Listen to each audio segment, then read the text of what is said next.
Hello everyone and welcome back to Let's Play Silent Hill.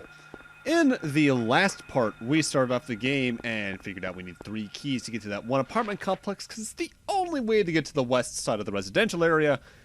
But thankfully, investigating that one map did mark where those keys roughly are on our own map. Now, one thing I should say, this is by and large just me playing through the game. I am getting the best ending, and I am going to show off all the other endings as well. And I'm going to try to do that for more or less every Silent Hill. But by the time we get to Silent Hill like 3 or 4, that's going to be a little rough because some of those endings are just tedious to get. And while I like these games, I don't know them nearly as well as I know, say, Resident Evil 1, 2, 4, things like that.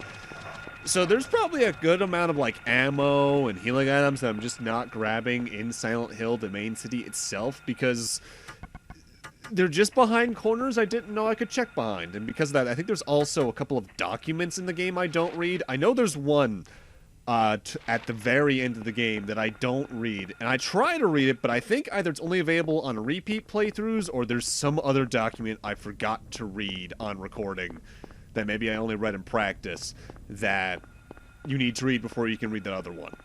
More on that when we actually get to the end of the game, of course, but the bottom line is I'm not as familiar with these games as I am Resi. And because that I do tend to play them quite a bit differently than you're probably meant to, like I mentioned last part. I don't kill a lot of enemies in this because I'm just so trained not to do that, but you have more than enough ammo to. Like at this point, I think I have enough handgun ammo to comfortably take out every enemy that we've run into thus far and not really worry about my health resources getting drained too much, because especially like the air stalkers, whatever the name of the flying enemies was again, you can just shoot them down from a distance and just use like the iron pipe on the groaners, and you won't have to worry about them at all. Because especially like if you just shoot all your ammo at them that you need to at once, they'll die before they can really even touch you, it feels like. Over here though, we got ourselves the key of Scarecrow. It's the first of the keys we're looking for the door. By and large, I'd say this game's pretty good about showing you what you need to see in terms of grabbing items. So usually they either stand out from the background enough or the game's lit in such a way that they'll stand out enough from the background. There's only a couple times I feel they kind of hide items in weird locations, and even that's more so for the sequels, and even then more so for the sequels when it comes to extra ending things.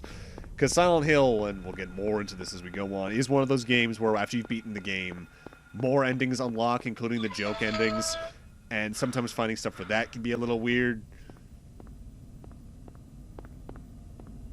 But by and large, it's pretty straightforward. I can say it's a lot easier to find your way around Silent Hill itself and the mini dungeons we're sort of going to have moving forward than it is in, say, a Resident Evil. If only because there's a lot more locked doors in this game that you can only enter either from the other side of them or that are just unopenable at the point of the game you're at. We got the second key there. Now we have to run all the way towards the northeast of the town to get the third key. And I believe there are a couple of doors you can enter to get into some minor areas, both in this section of the town and the other sections of the town we're going to visit. There are some I believe I don't enter, though, just because there's maybe only, like, here's a single box of handgun ammo in it. And some of them are more important on repeat playthroughs because, say, ways to get the bonus weapons in the games will be behind them. But I'm not going to be showing those weapons off really anyway, so oh well. Now, in terms of my experience with Silent Hill, I was very late to start playing these because I remember honestly being more scared of this than I ever was Resident Evil, even just from the advertising perspective. Like I remember, I forget if it was in like Nintendo Power or Game Informer or some game magazine from the early mid-2000s at that point, even late 2000s.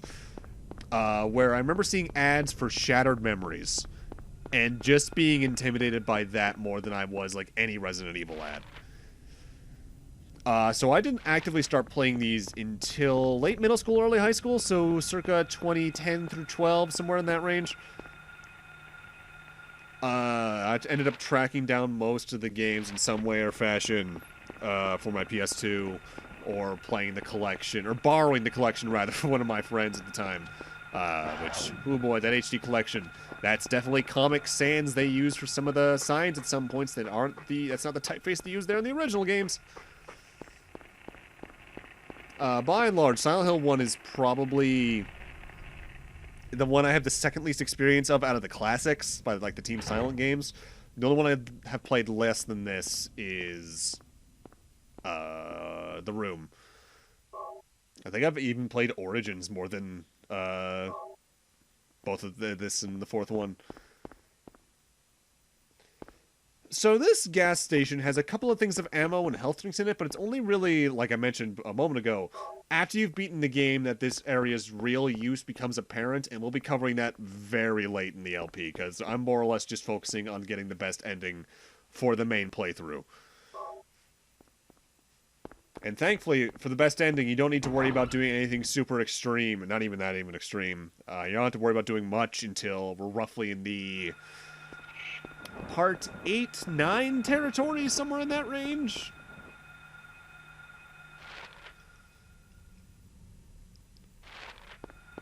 Alright though, I believe at this point we have all 3 keys, so we just need to get back to that one apartment and open up that door. It's not an apartment, it's a house.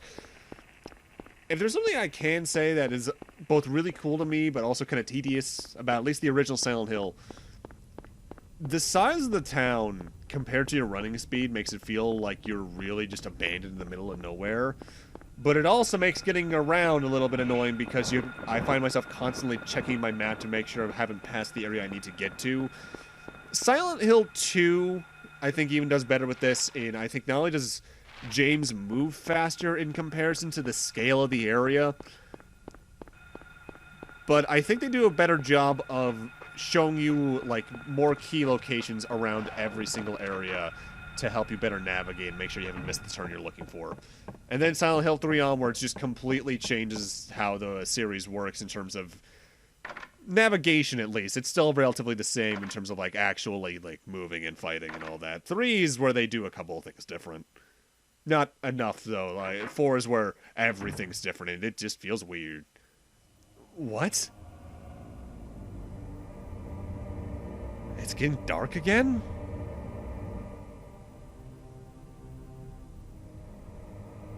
What's going on? Well, you see, Harry, there's this thing called the passage of time. When the Earth rotates enough, the sun's on the other side of it. Now, something I will give Silent Hill 1, more so than any of its sequels, I genuinely think it's the most unnerving Silent Hill from an atmosphere perspective. Not so much right now, we'll see more of this later on in the game.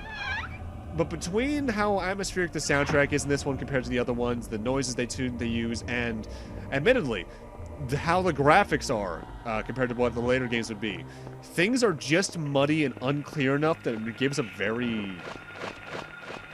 I don't want to say scary, because it doesn't make me go, huh, or like... It instills a sense of dread, I think is the way I want to put it. It's the most unnerving to me in the series in that regard. With that said, now we're on our way to the elementary school proper.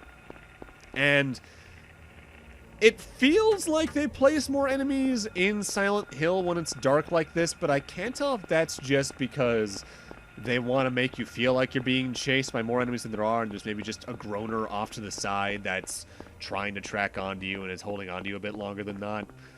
I should note, by the way, the enemies do actively react to your presence a little differently in a couple ways. Ones that have eyes will actively start chasing you the moment they see you, but like the groaners, if you fire your gun or you run, they're more likely to hear you and start chasing you that way. Whereas sometimes they'll actively hear the radio, but I want to say that's not until Silent Hill 2 or 3 they start using that as a mechanic. And I think even the flashlight can be turned off with the circle button to help hide yourself in the level design. The problem with that is, I think it's mainly with using the radio, because I think you can turn the radio off even in this one. That's only really useful on repeat playthroughs because you'll know where enemies are and they won't know where you are. On a first playthrough, neither of you are going to know where the other is.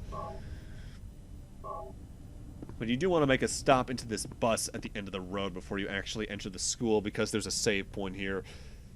Saves do influence your end game rank, but compared to Resident Evil, where I feel there's very easy points to save and they're limited saves, you have unlimited saves here, but I generally just find it also more rewarding to save, because I find myself taking more damage and dying more casually in Silent Hill 1 at least than Resident Evil. And again, that's mostly just a thing of bias and experience, because I just know those games so much more than I do Silent Hill.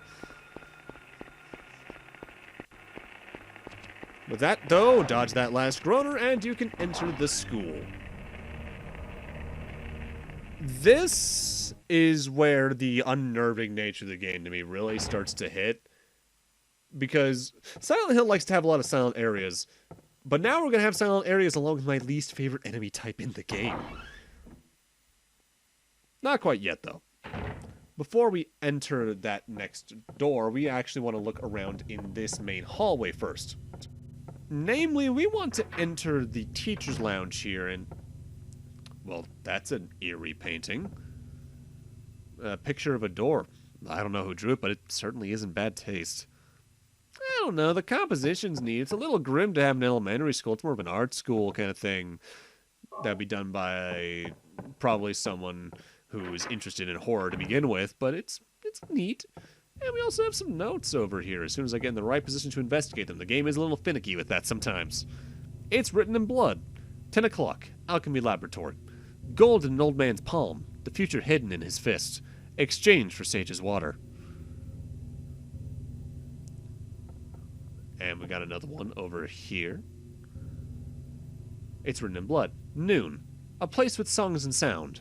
A silver guidepost is untapped and lost tongues. Awakening at the ordained order. And a 3 over here. It's written in blood. 5 o'clock. Darkness that brings the choking heat. Flames run to the silence, awakening the hungry beast. Open time's door to beckon prey. So that is more or less lining up our order of operations in the school. We also got a list of teachers here. Moore, Ronaldo, Gordon. That's going to more come into play once we're actively done with the school.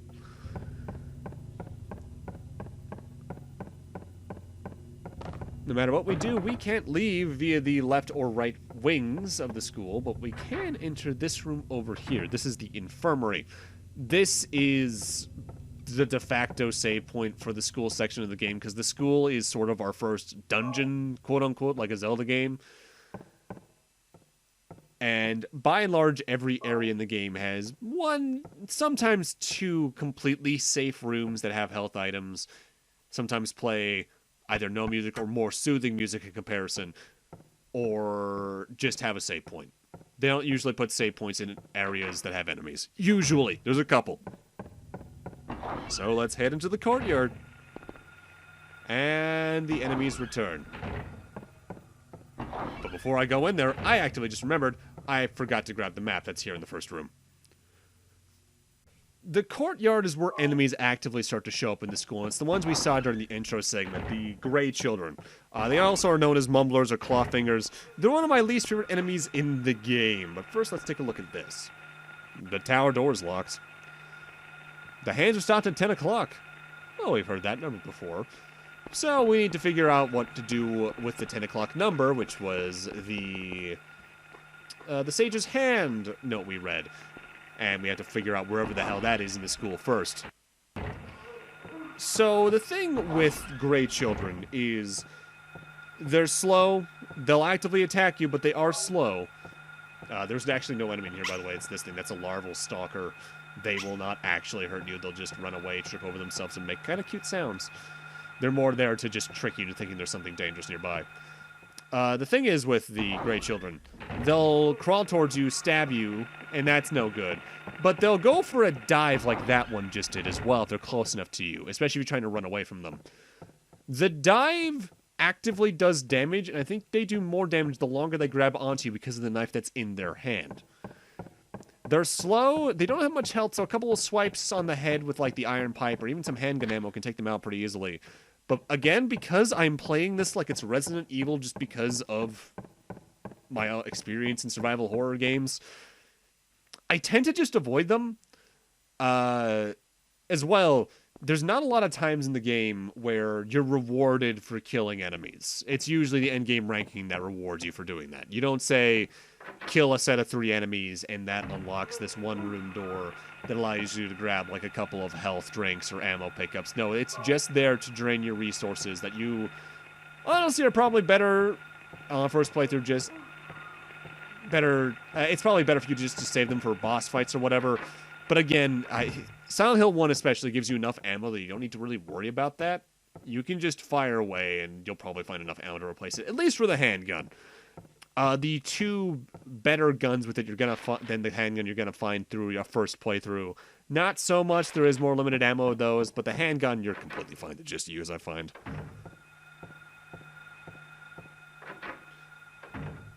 Our first goal in the exploration of the school is a creepy bathroom. Oh, I don't like that. Are you all right in there, child? I'm just going to walk away and ignore that I heard that. Our first major goal, in my experience, is to explore the bathrooms and then head towards the south end of the school's 2nd floor, I believe it is, or is it the north end? As that's the hallway where we need to do the first major puzzle in the area. Sort of. But even then, we need a key item to do that, and we need to enter another room to do that. I mentioned, I forget if it was this part already or the last part, that Silent Hill is a lot more linear than Resident Evil, and I do think it is, just because you're a lot more constrained in the areas you can go to because either doors won't open or they're locked. But on a first playthrough, there is still that exploration factor that Resident Evil also has. It's just that there's less keys to worry about. So you don't need to worry about, oh, well, I'll have to remember this door for later. The only real time the game does that, I find, is towards its latter third. But yeah, this is the Great Child. Notably, the reason they have a couple of different names is because of region differences. Because they look too much like children, I believe in particular the European censor board kicked in. Maybe even the Japanese censor board kicked in. And had them change the model of these things to an enemy that we'll even see towards the later third of the game, called a Clawfinger or a Mumbler, that enemy-wise works the exact same as the Great Children. They'll do the dive, they'll walk towards you, they'll stab you. They just either have more health or do more damage. I forget the exacts, maybe even both. But welcome to the chemistry room. There's a couple of items we can pick up in here, but this is our first major destination after you've picked up the chemical we picked up in the prior room. Because as we can see, we found a hand. Statue of an old man's hand. The fist is shut tight, as if to never let go. Well, that first note we read mentioned something about Sage's water and a hand with gold in it. So, let's try using that chemical we got on it. It's hydrochloric acid, so you can probably imagine what this is gonna do.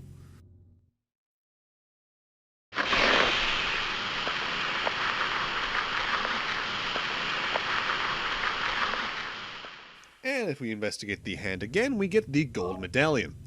The medallions are sort of your first major keys in the school area. With that said, something I find a little awkward in structure compared to... I am going to be comparing this to Resident Evil endlessly. I should note just because, again, I have more experience with it. Say in a Resident Evil game you need a set of keys to open a door. You can just go get all those keys and come back to the door with them all. In Silent Hill's case, whenever there is multiple key items you need, like the gold medallion and its partner later on, you need to get the first one, take it to the keyhole, use it, and then go get the other one. So we need to actively head back into the courtyard to use the gold medallion. Which is a little awkward, but honestly, I think game length-wise, if you know what you're doing, Silent Hill 1 is a shorter game than most of the Resident Evils anyway, barring cutscenes. So I don't mind it too much. It's not that much padding. But using the Golden Sun, if we investigate the clock, has now shifted the time over to 12. I said noon earlier. I guess it could be midnight as well. That means we've now moved on to the second puzzle, which, if you remember correctly, brought up something about a cacophony of notes or something like that. I forget the exact wording. That gives us our next hint for where we need to go. And if you check the school map, you can figure out where you roughly need to go from that. You can assume we're probably heading to a music room. Thus, that's our next destination. Silent Hill is a lot more riddle-based, I find, compared to Resi, which is a lot more just exploration. And the music room is just to our south and to the left, so let's head over there. But I do want to head over here first, because there's doors that are unlocked, that are locked in this direction I want to go unlock. But with that, I'm going to need to end this off here. Thank you guys for watching, and in part 3, I forget if we finish the school. We definitely get a lot of the way through it. See you guys then.